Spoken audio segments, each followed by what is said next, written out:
Hello from Austin, I'm Mark Mullins. There is a growing chance people who drive Cap Metro buses could go on strike. The union representing them and the company contracted to run the buses are currently bargaining. If a deal isn't reached soon, the drivers could park and walk off the job. KVUE's Jose Alonso explains what that means for thousands of Cap Metro riders. The men and women who steer Capital Metro's buses are valued by public transit riders like Travis Crawford. Without them, I don't think I would have made it so far in this city. And without a car, I don't think so. These drivers are union members, and according to the president of the Amalgamated Transit Union Local 1091, they voted in late June to be prepared to go on strike for what they call unfair pay and lack of training for the maintenance department. I would say 75 to 80% of my workforce can't afford to live in Austin. Austin is a very expensive place to live, and so we felt we should be treating accordingly. These drivers aren't employed by Cap Metro, but rather through a third-party contractor named Keolis. In a statement, the company told KVUE in part, quote, "We believe we have offered fair wage increases and remain in active negotiations as we get closer to reaching an agreement that is in the best interests of all stakeholders." With the possible strike looming, we asked Austinites who take the bus how this would impact their day-to-day lives. Wow, that's scary because, a lot of us rely on them. I have a one-year bus pass right now through like a service point and through like Sunrise. And to me, I'm being homeless right now in the streets, and I really need to get around the city a lot. I drive in from Dripping Springs, and I park here, and then I get on the bus and take it into downtown. The stop is real near my office, and it's very convenient for me. I'm able to save a little money on gas and not have to pay for parking at UT. We asked Cap Metro what would happen if drivers go on strike. A spokesperson says it has a plan, but didn't provide details. We do not want to hurt the public. My kids ride the bus system. I have friends that ride the bus system.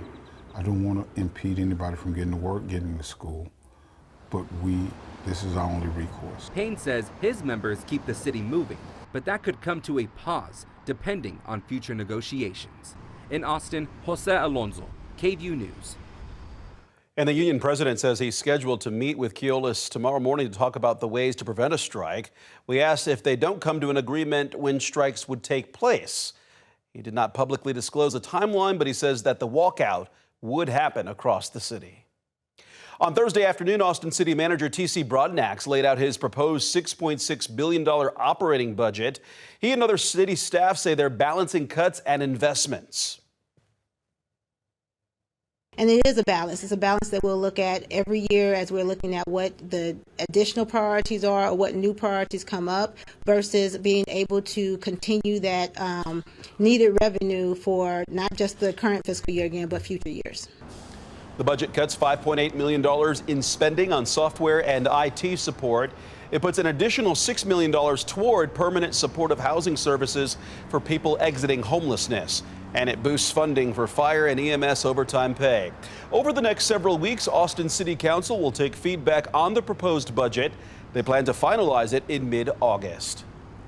This week, it was reported that ICE will temporarily pause most vehicle stops. This comes after 2 deadly shootings in Houston and Maine within 6 days of each other. In the meantime, local advocates are pushing county leaders for more transparency and restrictions on how ICE operates here. KVUE's Adam Bennett has more.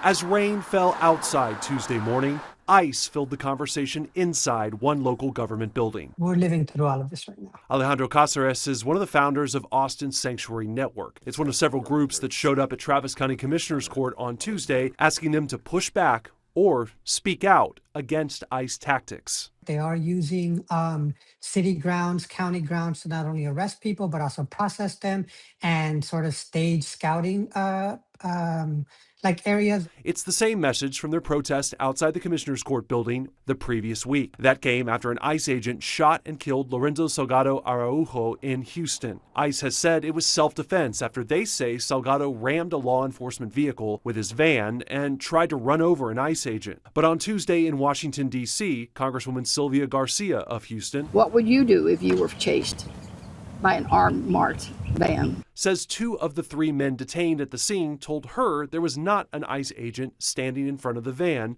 when the shooting occurred. Now, you don't have to be a rocket science to know that you can't run somebody over if that person is not in front of the van. She called for stricter oversight of ICE. Back in Austin, Cáceres Is trying to figure out how to highlight the individual cases. says he's looking for ways to expand legal access for immigrants, local and national fronts in this ongoing political storm. And that was Adam Bennett reporting. An ICE spokesperson told KVUE this week, quote, "We are always evaluating our procedures to keep our officers safe and criminals off the streets. We will not disclose or discuss law enforcement tactics," end quote. Air traffic controllers at Austin's airport are ditching paper strips for a modern digital upgrade. Moving forward, crews will use electronic flight strips that provide real-time data and streamline flight planning. The new system is meant to boost safety. It'll also help controllers handle changing traffic volumes and shifting airfield conditions more efficiently. Austin city leaders are looking to commission artists for different pieces of public art.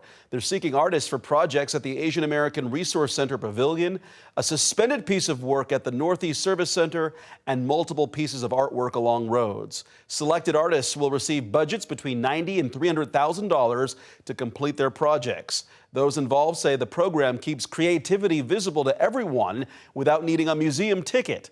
Applications are due August 3rd. We have much more information on how to apply at our website, kvue.com/links. A Bastrop resident is the latest Central Texan to win big in the Powerball. An anonymous player bought a winning ticket for $1 million at a Circle K on State Highway 71 during the July 8th drawing.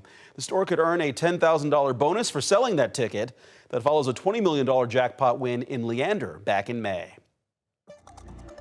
Happening now in downtown Austin, Hot Summer Nights is back for a weekend of free live music. The annual event will feature more than 130 local artists, bands, and DJs performing at more than a dozen venues. Organizers say the festival helps support local musicians, independent venues, and small businesses during the summer slow season.